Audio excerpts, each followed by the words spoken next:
BG. That car out there? Yes. Is number 9. What's 9 BG Okay, mean? I'll have to explain why we even ended up with the car. Let me just open this guy up. This is we went down. We got invited down to the Gator Nationals. I think it was because we did start restoring it in 2018. I think it was 2020. We went down to the Gators.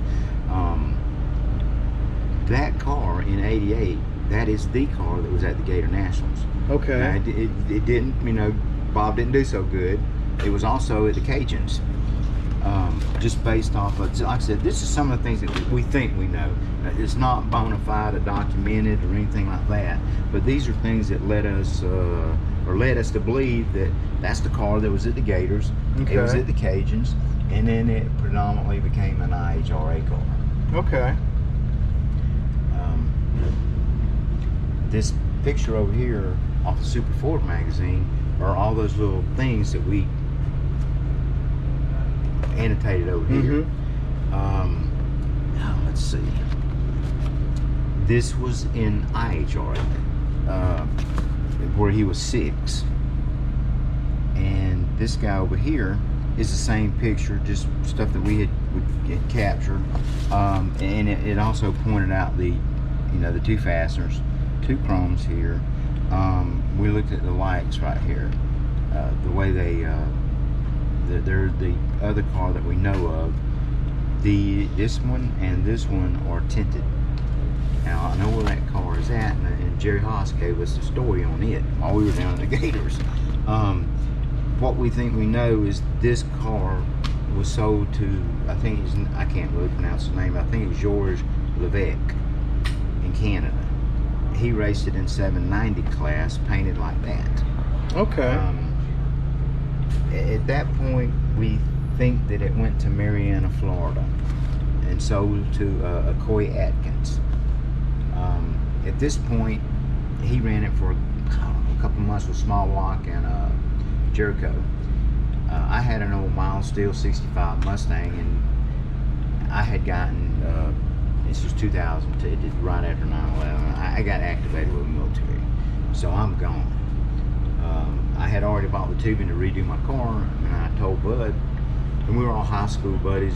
We grew up together and worked in the same place. So if I didn't have that back support, I'm not rich. There's no way I could have got this thing back together. Right. But, so, buddy, yeah, this right here is pretty much the whole story on it. But I told him I didn't really I loved that old Chief car. And I told him, I said, while I'm gone, if you can find something I can afford, we'll just do that. Because I'm not going to be gone from my wife and 2 children, come back and spend 2 years out there in the shop, ending up another cave for my old Mustang. But this is what, when we got it, I get back, we put my running gear, which was a bracket, we bracket raced. So it was a pretty docile 598 Linko, because I had gotten burned out on Power Glide, or way back, even when I had my Mustang, because it got charged like $500-600 to redo a converter. And I said, well, what was wrong with it? And they said nothing. And that's when I come back and I told Buddy, I said, look, I'm done. I will not run another automatic. So my old Mustang, we put a clutch in it, Linko, and we bracket raced it and put a magnet on the clutch, so run it through the delay box, and it ran the clutch tight. It was deadly. Loved it. This was 470 stuff. So with my bracket engine, we had to run a small fogger on there to make it run 470 and be able to, you know, as the air changed, we could dial it right in there. It was tons of fun. So in 2009, we parked the car, and I said, you know, I have a son and a daughter. Buddy's got 2 sons and a daughter, and we both had aging parents, so we had to raise our families,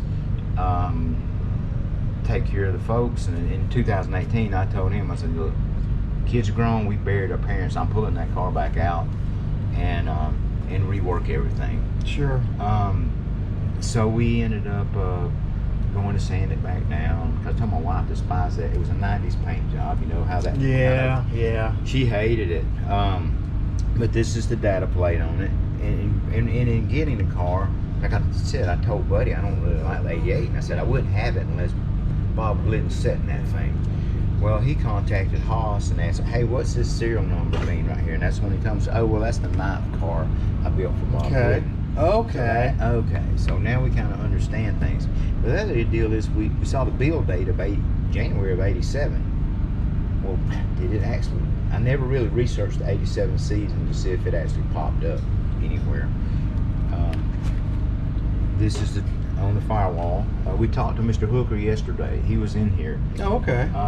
As with his son. So he gave us some background stuff on all the stuff. This is where I got the paint codes to restore it.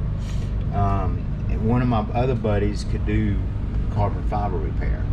Well, we were looking on it because there were some patches on there were like falling off. Well, he said, because he wanted to contribute, he said, I said, what's up with this stuff? He said, he's looking at it, he said, Mark, this is not fiberglass, this is all carbon fiber. And he said, somebody patched it with fiberglass. Can't do that.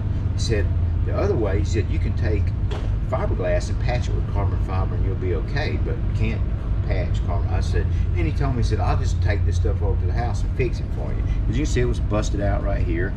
And he started sanding the doors down and found all this underneath there. The sealer was extremely thick. He said, oh man, it looks like somebody wanted this to be found later on because it was intact underneath of it. And that paint underneath of it is so thin. What Hooker told us, Bob Glidden, they wanted just barely enough paint so that you could see the primer up underneath of it. And it would, if you just slightly touched it, it went away. That's what one of the doors looked like. The motorcraft was on the hood. This, we wiping stuff off with thinners and whatnot, and that white paint stuff would actually shine. They did not really corrupt it up underneath there. So after getting it down to this, I'm told Bud, I said, man, it's gonna be, it just wouldn't be right to go back and put some kind of weird paint job on this thing or something that I really like. So I'm gonna try and just go back and see what we can do with it. And that time I'm thinking too is, well, I'm not gonna go back bracket racing, North 470, what can we do? So we started looking what was available out there, and it was the Nostalgia Pro Stock guys. And I said, okay, well maybe we can do that. I was able to measure all the lines. Couldn't really send it back out to Mr. Hooker and have them redo it. It was just, it wasn't within my financial capabilities. So a gentleman in the next town over, he took all the paint, the drawing or the pictures and the dimensions that we had, and told us, he said, yeah, I like to keep something like that in the shop so that the guys will have something a little extra to work on besides insurance claims. Well, he told me too, and I said, look, all I can afford really is something that looks good from the stands. And then he looked at me, this is Mike, he said, Mark, he said, when I get finished with it, you'll be able to show that car if you want to. And I thought, that's what I'm thinking, I may not be able to afford this. Yeah. So, but he ended up painting it a very reasonable price. And I picked the car back up. Everything was hunky-dory. I went in there to pay it. His brother-in-law actually took care of all the paperwork and stuff in there. And he said, Mike wouldn't let anybody else touch that car instead of any of the other guys. He said, no, everything was done to it. Mike was in there. He's the one that did it, the owner. And he kept it to himself and painted it and everything. As you know, on the front back then, they took the headlights, cut them, they airbrushed everything. Get back to here. Well, they airbrushed what looked like headlights. Right. But this was an 88 turbo coupe, and you can't find any aftermarket stuff. It was getting old. There were some of these pieces that are actually cracked where they put drilled a hole and put the sheet metal, the machine screw through there and the nut on the back. I wanted to try and keep it back just like it was, and I knew that I couldn't use that old plastic because it wouldn't hold out. I looked around trying to find new old stock. One headlight off of eBay was $500, yeah. And I'm thinking, I can't do that because all I'm gonna do is cut the front off of it, and being from that era, it's probably gonna be brittle and crack. So I got on YouTube, YouTube, and I saw where a dude had made taillight lenses for an old Buick. Oh, And I okay. thought, oh wow, okay. So he showed how to make a mold and everything, but it didn't go through. It didn't reveal everything. So I had bought this. There's a bottle of it right there. It was called Water Clear, and that's what it's made for. Well, I had used, and that was kind of expensive for me. So I used through like 2 bottles of that with my experimenting on this mold right here. I degassed it in a vacuum chamber, and I poured the mold, and I had a stack of these headlight lenses right here that had various ranges of bubbles in them, and I thought, this ain't gonna work. I had said, I can't afford to be getting any more of that stuff. I got like a gallon of that stuff you put on a doggone restaurant tables with the business cards. I said, I tried another pour of that, and bubbles. Got back on YouTube just looking. What am I missing something? So I saw this lady, she made jewelry. So she's talking about her process, blah, blah, blah. I don't think she even degassed it.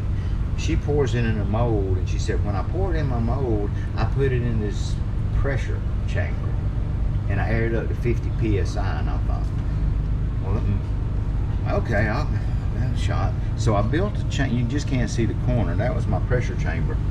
I cut a flange for it, welded that to it, and I have a big old square piece with 1/4-inch bolts. I stick that thing on there. I just TIG the back of them, and I got washers and nuts. And I made the seal out of RTV. I put that sucker on there, run it down with my little old drill, and air it up to 50 PSI, like she said. And I said, I'm still hosed. It probably won't work. So I go out there the next morning, unpop everything, and lo and behold, I had a clear lens that you could see through. Nice. But it was made out of that stuff that goes on the front of a doggone thing on the tabletops. So at that point, I'm totally happy. But I've got a gallon of this stuff over here. I'm like, well, okay. It said UV. It ain't that much UV protection. So I went ahead and made the rest of the molds, poured them up, and then it was right. Okay, I can't really. I knew airbrushing was probably going to sting me pretty good too. So I got on looking, what else can I do? And I saw the decals for a 93 Mustang. It was round track stuff. And I'm looking at I said, man, this is almost like the design or the outline of the turbo coupe. So I got a kit of those things and some reflective stuff off of eBay again to make the side yellow markers. And that's what that stands. This is nothing but reflective tape off of eBay. This is all a result of that the round track kit. Yeah. And I'll show you what they look like. They have they like prematurely aged. And I was crying to somebody else, and they said, look, hey man, it fits right in. This is an 88 car. I said, well, you got a point, but I hated the time and effort I put into there, and they faded, turned a little bit yellow. But that's pretty much the story on this one. Okay.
They're ready to bolt on. I have less than 8,000 in those shotgun guinea hens. Yeah. So I felt pretty good about that. There you go.